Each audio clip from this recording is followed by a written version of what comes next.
What's up, Guiding Bolt fans? Nick here, and today we're going to be taking a look at encounter number 1 in the Book of Challenges. This is a 3.0, 3.5 edition book, and it has in it, as you can see, a bunch of dungeon rooms, puzzles, and traps. So there's a lot of great material in here if you're not familiar with this book. I would recommend picking it up. It is an excellent resource for any dungeon master. It's pretty cheap, actually. If you get the PDF version like I have right here, you can pick that up on Drive-Thru RPG for just the low price of $9.99, so that's a pretty good steal right there. Otherwise, if you jump over to eBay, you can see here, these are just sold listings that are fairly recent, anywhere from 30 to 50 bucks it looks like. You can also pick this up over on Zon. I think the cheapest I saw out there was 80 bucks, so probably best bet if you want a physical copy is to go through eBay. So, like I said, we're going to go ahead and take a look at challenge number 1 or encounter number 1, and basically encounter 1 is going to be considered a dungeon room, and dungeon rooms are basically just rooms that are meant to be dropped in to your campaign pretty much anywhere that you think that they're going to fit. Now this specific one, I actually think that this fits quite nicely into the Lost Mine of Phandelver. So once I get done reading through, I'm just going to read these first couple of sections here so you kind of get an idea for as far as what the players would be encountering, and just talk a little bit about it, and then I'll tell you where I think it fits in at. So let me go ahead and just read through this first part here just so you know what's happening. So it does say here to place this encounter near the entrance to a dungeon, preferably one not far from a village, thorp, or hamlet. This encounter offers interesting non-combat possibilities for an adventure since it relies more on skill use, common sense, and problem solving than on combat. So, the way it plays out is a few weeks ago, a gnome sorcerer named Elliot went to the wizard supply shop in the nearest town. She wanted to buy an animal to become her familiar. They didn't have any in stock at the time, so Elliot arranged for an assortment of animals to be brought to a particular location. She didn't tell the shopkeeper that the place was a dungeon she planned to explore. The owner of the shop, Marina, received payment in advance for 5 animals, which you can see the animals right here, directions to Elliot's base, and the key to her chamber. When she acquired a set of very fine animals, as opposed to just fine animals, she sent her aide, Prufrock, to deliver them. He toted all of the cages into the area specified by the buyer, but he tripped as he was putting the last one down and fell across and onto the cages. His mishap opened or damaged all the cages, and the potential familiars escaped. When the players arrive, they're faced with a challenge, getting the animals back into cages unhurt, and that is pretty much the key word right there. So if you're playing 5th edition, your players are probably just going to, especially if they have any experience, they're probably going to attack them, and then instead of dealing lethal damage, they'll try to knock them out. However, over here under the tactics, Prufrock is very against that. He is very concerned about these animals being hurt because he thinks that it could cost him his job. So if they pull out their weapons or anything like that, he's going to shriek and protest. And I would actually steer them away from this as well, just because it's kind of the easy way out, and I think you can have a lot more fun with this encounter. You probably think it's going to be pretty easy and kind of boring, but I actually think there's a lot of good opportunities here, and we'll discuss some of that. So I would just pitch it to your players as, yes, you're very skilled with your weapons, and you potentially could knock one of them out, but there's a chance that if you hit it with a mace, if you club a woodland animal with your mace, there's a good chance, regardless of how careful you're trying to be, it's probably going to kill it. It just makes sense. So I'd try to steer them away from that if you can. So I'm just going to read these other two, these kind of highlighted sections. It's going to give the room description as well as what the players hear. So this is again older edition, but it says to have them make a listen check. I would probably just replace that with a perception check. You could decide to just have them pick it up with passive perception if you want, but I actually think a pass-fail kind of works nicely here, and I'll tell you why.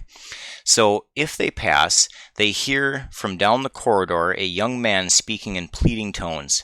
Come on down. Who's a good girl? Come on. And that is Prufrock trying to coax a hawk down from its perch.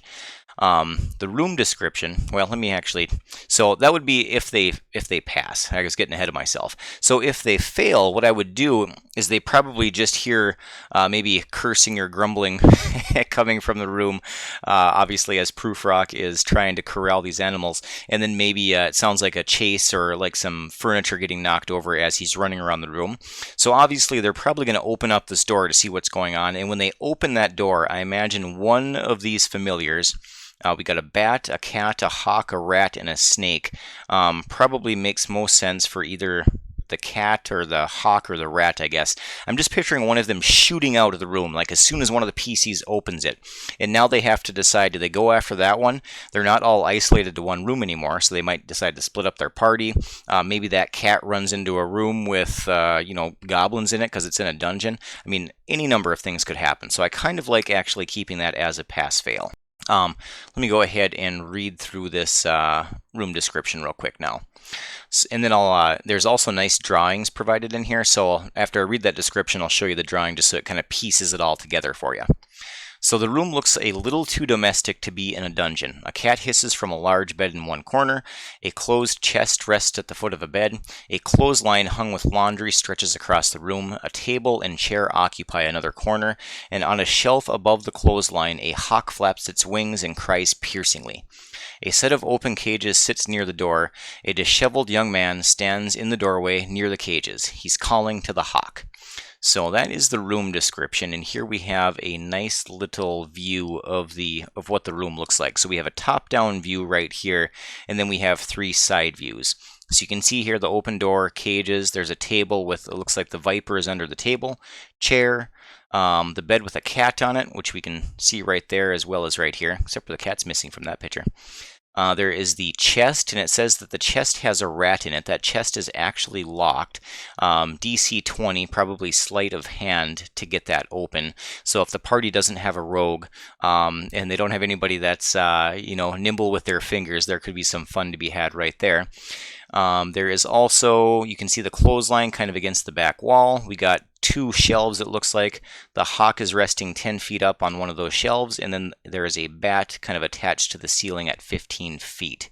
So obviously there's who knows what your players are going to come up with first off, because that's, as the DM, we never know, right?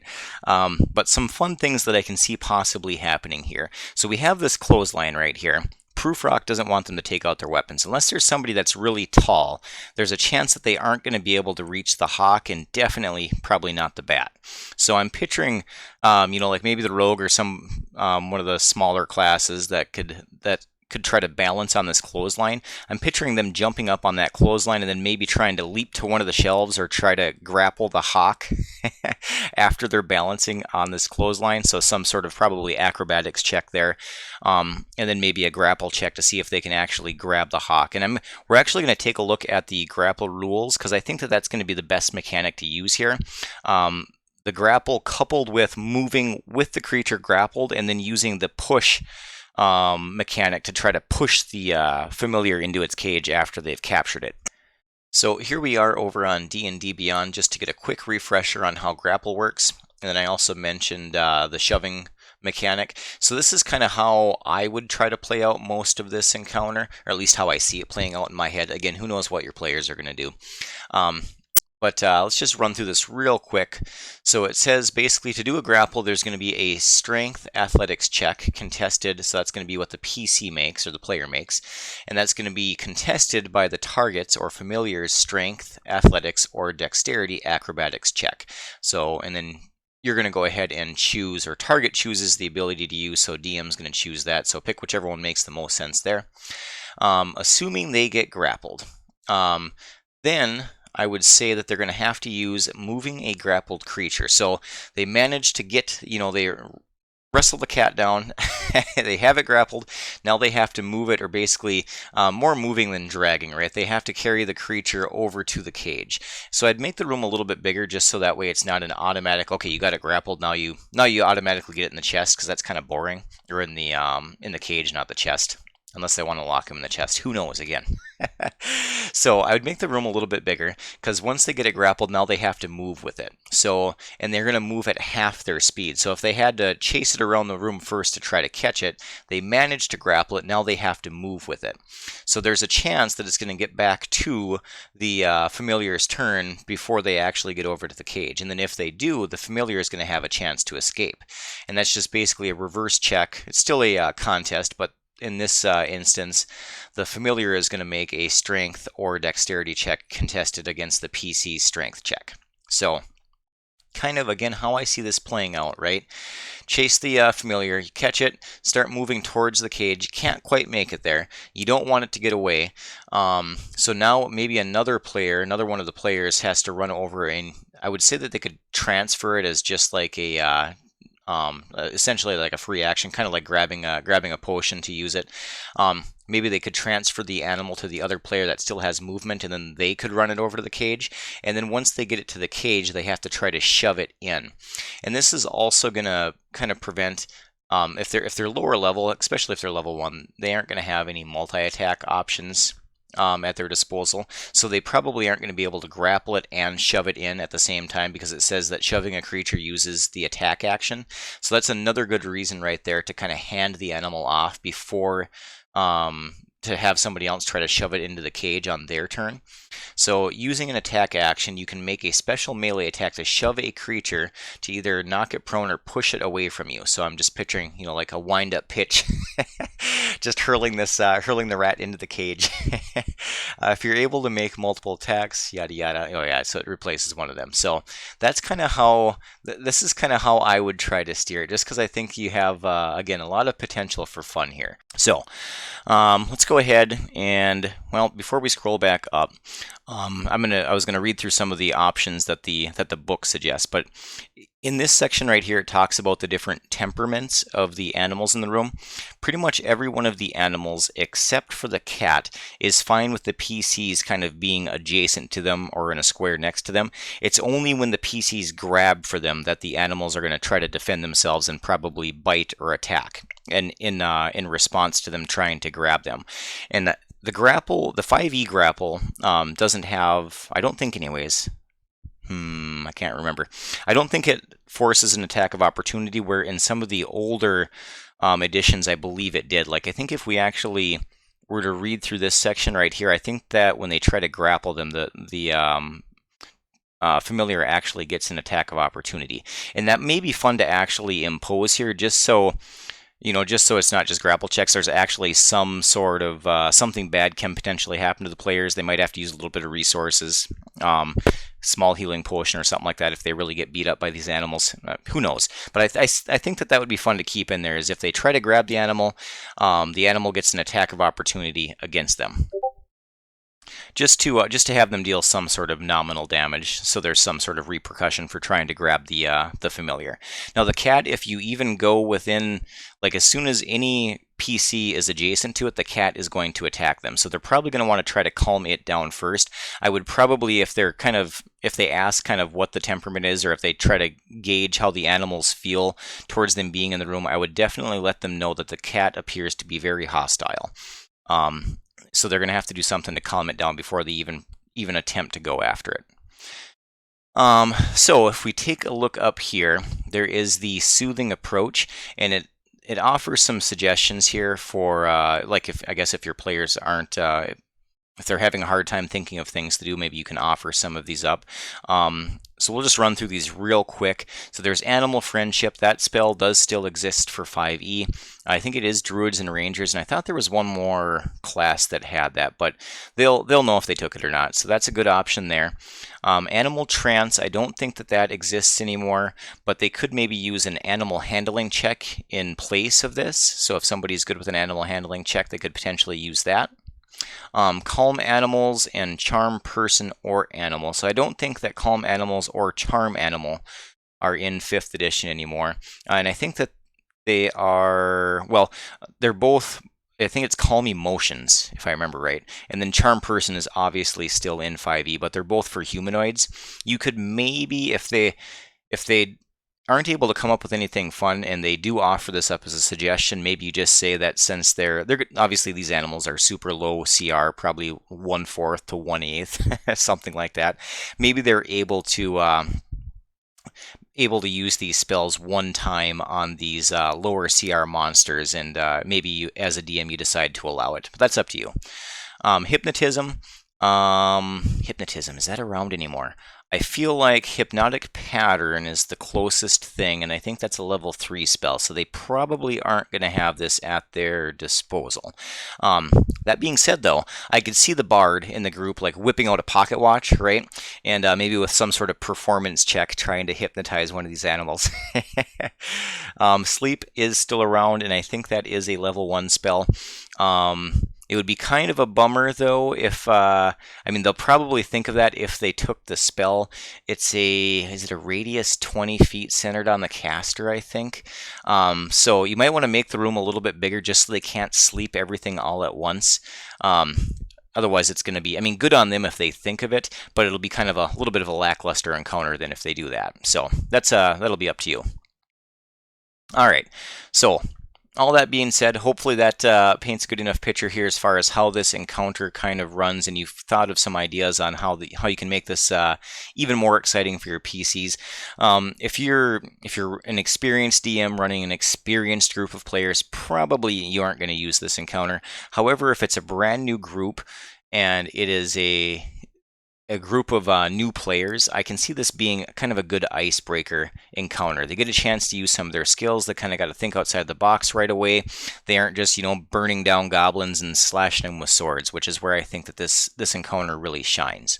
So, where do I think that this fits in nicely? So I mentioned the Lost Mine of Phandelver, and let's see if I can switch to the right screen here. There we go. So in Phandelver, there is the Tressendar Manor, and I feel like this kind of fits perfectly, or could fit perfectly there, with a little bit of just a little bit of rework, and we'll kind of talk about that in a little bit here. But basically, the top part of the manor is kind of, as you can see from the picture here, it's kind of crumbling, falling apart, and it doesn't really in the module. It doesn't even give you any information really about rooms or anything that are up here, because everything, the meat of the Tressendar Manor, is underneath in the dungeon or the cellar. That's where the Red Brand Hideout is.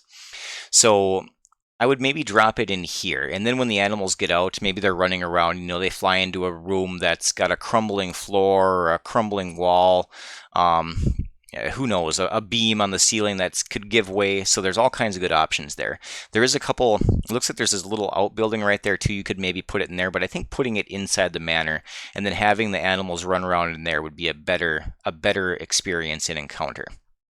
So let's go ahead and go back over to here, and what I'm thinking of doing, or what I would probably do here. So obviously, instead of this being Elliot, I would probably say that this person was Glassstaff or Iarno. And if you're not familiar with the Lost Mine of Phandelver, you'll obviously have to go and read that for this to make sense. But I think that Elliot could be replaced with Glassstaff. So Glassstaff is probably stopping somewhere in town, and I would probably say that instead of the Wizard Supply Shop, because there isn't a specific shop like that in Phandelver, that it would probably be Barthen's Provisions, and I think Elmar Barthen is the shop owner there, and he actually has 2 aides. And I think, what are their names? One is Thistle, and maybe Andar. But again, in the module, he has 2 assistants, so one of them could be the Profrock or Profrunk, I forget how it was pronounced. Here we go. Prufrock. Maybe replace him just because, simply because his name is hard to pronounce, right? So I would maybe replace that there. And maybe when the PCs get to Phandelver, Elmar is sending them there to recover the familiars, because he actually didn't get paid for them. Basically, Glassstaff was going to pick the one he wanted, come back and pay for it afterwards, and then have one of Barthen's assistants come and pick the animals back up. Well, that never happened, because in the module, what ends up happening is, spoiler alert, Glassstaff ends up turning to the dark side, essentially, and he goes and takes over the Red Brand Ruffians. So that's where I think this would fit in nicely. So going back to the room here, and if you decide to do that, what I would maybe consider doing is skip the Red Brand Ruffian kind of encounter in town when they first get there. So basically, the Red Brand Ruffians come kind of essentially looking for trouble. I would skip that encounter, and what I would do is probably steer your PCs there first, and maybe they go there, they capture the they capture the familiars, and as they're leaving, maybe they see someone in a red cloak kind of hiding in the bushes, and if they go over to look, the person's gone, and essentially the Red Brands caught them snooping around the manor. So after that, then they would come back to town and kind of look for a fight and basically tell them to stay away from there, yada yada, or whatever whatever you want to make up. So that's kind of the way I think I would play it. And then also, if you do decide to use this there, in the module, Glassstaff actually already has a rat familiar, one that he's actually summoned though. But I would just replace that with the rat. So maybe the animal showed up. He's in charge of the Red Brand Ruffians now, so he doesn't care about paying, right? Whatever, he's keeping all the familiars as far as he's concerned. So he's actually taken the rat as his familiar. If you decide to go that route, what I would probably do is take the Viper from underneath the table and stick him in the chest instead. And then that way, if like the PCs, this chest actually has, if you read through this here, it actually has a hole in the back of it, so that's kind of where the rat got in. So if the snake gets in there, and maybe if they can't get it open, maybe they try to stick their hand in there to try to grab whatever familiar is in there, and then obviously the Viper bites them. It's probably going to have, I didn't look at the Viper stat block, but I assume it has some sort of poison effect, right, that it's going to apply. So that could be fun, because level 1 player gets poisoned right away. They probably got to go back to town, talk to the local cleric, try to get that cured, unless they have a cleric in the party that has some way to take care of it. So before I wrap this up, I just wanted to real quick talk about the treasure and then also one of the scaling the challenge options. As far as the treasure, it says that inside the chest that there's 100 gold pieces worth of magical materials to obtain a familiar. I would probably scale that down to 10 gold, especially if you're in mainly if you're in 5th edition, I guess, because I think it only costs 10 gold worth of materials to cast Find Familiar. Otherwise, if I was a PC, especially if I was a PC that's not quite on the up and up, if I open that chest and I see 100 gold in there, I'm probably taking that gold with me, and I'm probably not caring about those animals anymore. This quest is done. I got my money. I'm out of here. For the scaling the challenge, I think that this could be fun to do, and basically all it is just adding some like potions and vials around the room, like maybe on these shelves, or maybe you add an extra bookshelf in here somewhere that's got some potions on it, and then as the PCs are like running around the room, right, the animals are like crashes into one of the shelves, and then now it's invisible, or just it disappears. What happened to it?